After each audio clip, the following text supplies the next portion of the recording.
Hi అండి. ఈరోజు market పడుతున్నప్పుడు మనము ఎలా అబ్జర్వేషన్ చేసి పిఈని బై చేస్తే ఎలా ప్రాఫిట్ ఉంటాము అనే దాని గురించి అయితే మీకు క్లియర్గా షార్ట్ వీడియోనైతే ఇస్తానండి. మనకు జూన్ 26th రోజు వచ్చేసి మనకు మార్కెట్ అయితే గ్యాప్ అప్ ఓపెన్ అయిందండి.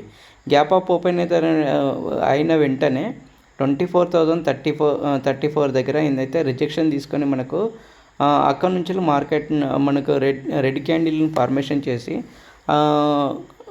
వితౌట్ స్మాల్ విక్తో ఇక్కడ మనకు క్లోజ్ అయిందండి.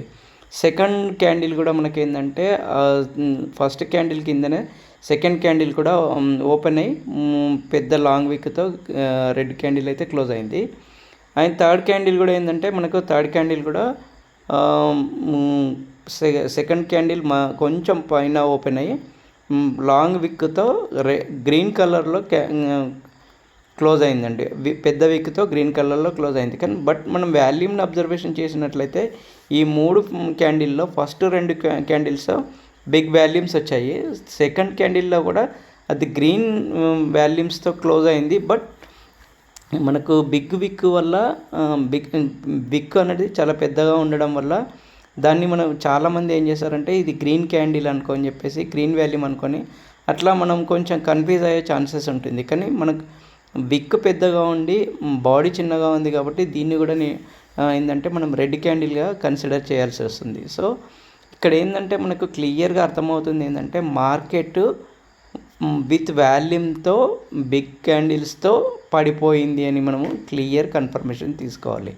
సో మనకి ఇక్కడ ఏంటంటే ఇక్కడ నుంచి మనం ఒకటి ట్రెండ్ లైన్ గీసినట్లయితే మనకు లోయర్ లోస్ని చేసుకుంటూ మార్కెట్ అయితే ఫాలింగ్ అవుతుంది. ఇక్కడ చూడండి ప్రతి క్యాండిల్లో కూడా మనకి ఏంటంటే వాల్యూమ్ అనేది ఇంక్రీజ్ అవుతూ వస్తుంది అండ్ లోయర్ లోస్ చేసుకుంటూ వస్తుంది. కాబట్టి మార్కెట్ క్లియర్గా ఫాలింగ్ అవుతుందని కన్ఫర్మ్ చేసుకొని మనం ఎంట్రీ తీసుకున్నట్లయితే మంచి ప్రాఫిట్ని అయితే పొందగలుగుతామండి. ఈ ఇన్ఫర్మేషన్ మీకు యూజ్ఫుల్గా ఉంది అనుకుంటే please subscribe share my channels అండి. అండ్ ఇది బై సెల్ రికమెండేషన్ అయితే కాదండి, ఓన్లీ ఎడ్యుకేషనల్ పర్పస్లో మీకు ఎక్స్ప్లెయిన్ చేస్తున్నానండి. Thank you very much.